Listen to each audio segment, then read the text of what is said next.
आपका मेरे एक नए वीडियो में। दोस्तों, आज का जो हमारा वीडियो है यह यजुर्वेद से संबंधित है और इस वीडियो के माध्यम से आपको यजुर्वेद से संबंधित सारी जानकारियाँ मिल जाएंगी और मुझे विश्वास है कि ऐसा वीडियो आपने पहले कभी नहीं देखा होगा, क्योंकि यजुर्वेद से संबंधित सारी चीज़ें इसमें आपको मिल जाएगी और इससे बाहर प्रश्न अगर कोई परीक्षाओं में पूछता है तो इसके बाहर नहीं पूछेगा। तो आइए देखते हैं अपने यजुर्वेद के बारे में। तो दोस्तों, जो हमारा यजुर्वेद है यह हमारे जो 4 वेद है उनमें से एक प्रमुख वेद है। मुख्यतः यजुर्वेद वेद त्रयी का भाग है और वेद त्रयी में आपको पता होना चाहिए कि ऋग्वेद, सामवेद और यजुर्वेद आते हैं। अथर्ववेद वेद त्रयी का भाग नहीं है, उसके वीडियो में आगे बनाऊंगा। तो दोस्तों, यजुर्वेद का एक नाम कर्मकांडी वेद है। परीक्षाओं में ये पूछते हैं कई बार कि कर्मकांडी वेद किसको कहते हैं, तो कर्मकांडी वेद यजुर्वेद को कहते हैं। अगर इसके मुख्यतः विषय की बात की जाए तो इसमें विभिन्न यज्ञ और अनुष्ठान से संबंधित विधियों के बारे में इसमें बताया गया है और सबसे महत्वपूर्ण जो ये तथ्य है कि यह पद्य और गद्य दोनों में है। इसके जो पूर्व जो तीनों वेद हैं वह केवल आपके पद में मिलेंगे, लेकिन यही एकमात्र ऐसा वेद है जो कि दोनों में है, पद्य में और गद्य में, और इसको हम 40 अध्याय में विभाजित कर सकते हैं। और जो कर्म कांडों को संपन्न कराने वाला पुरोहित होता है उसको हम अर्धवयु के नाम से जानते हैं और मंत्रों की संख्या इसमें 1990 है। यजुर्वेद को हम 2 भागों में बांट सकते हैं। पहला है शुक्ल यजुर्वेद, जिसको हम लोग सफ़ेद वेद भी बोलते हैं, और दूसरा है कृष्ण यजुर्वेद, जिसको कि काला वेद भी बोला जाता है। आइए शुक्ल यजुर्वेद के बारे में देखा जाए तो इसे हम वाज स्नेही संहिता भी कहते हैं, यानी कि शुक्ल यजुर्वेद को वाज स्नेही संहिता के नाम से भी हम जान सकते हैं।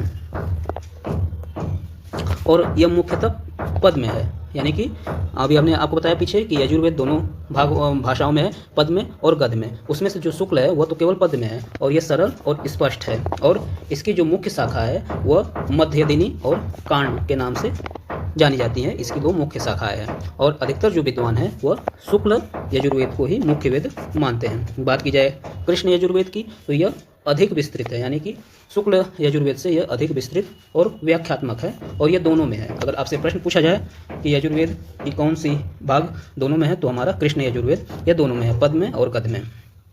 और इनकी अगर प्रमुख शाखा की बात की जाए तो ये 4 हैं। कितनी हैं? 4। तैत्तिरीय संहिता, मैत्रेय संहिता, कांठक संहिता और कपिस्थल संहिता, ये 4 भागों में है।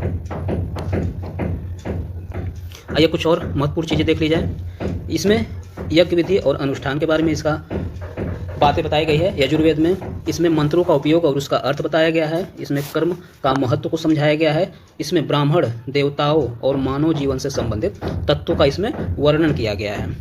और अगर इसकी भाषा की बात की जाए तो इसकी भाषा वैदिक संस्कृत है और इसमें जो मंत्र हैं वह देवताओं को अर्पण करने वाले मंत्रों की इसमें प्रधानता है। और लास्ट टॉपिक ये है, यानी कि लास्ट के जो है यज्ञ प्रक्रिया के समय आवश्यक नियम और कर्म कांड के समय गाए जाने वाले गीतों का इसमें वर्णन किया गया है। और एक और महत्वपूर्ण जो चीज़ है वह यह कि इसमें मुख्यतः कुछ यज्ञों का वर्णन किया गया है, जिसमें से प्रमुख यज्ञ है आपका एक है अग्निहोत्री, यानी अग्निहोत्र, जो कि अग्नि पूजा के समय या हवन के समय इसका प्रयोग किया जाता है। एक है सर्वमेघ यज्ञ। सर्वमेघ यज्ञ जो है यह जीवन का सर्वोत्तम उद्देश्य को प्राप्त करने के लिए यह होता था। एक है राजसूय यज्ञ, इसके बारे में आप लोग पहले से जानते हैं कि यह राजा के राज्य अभिषेक के समय इसका आयोजन होता था। और एक है आपका सोम यज्ञ, जो कि सोम रस, यानी कि एक औषधीय पेय था जो कि देवताओं को चढ़ाया जाता था, उससे संबंधित था। तो दोस्तों, उम्मीद करता हूं कि ये वीडियो आपको पसंद आया होगा। अगर वीडियो पसंद आया हो तो मेरे चैनल को सब्सक्राइब करिए, वीडियो को लाइक करिए, शेयर करिए। बहुत बहुत धन्यवाद।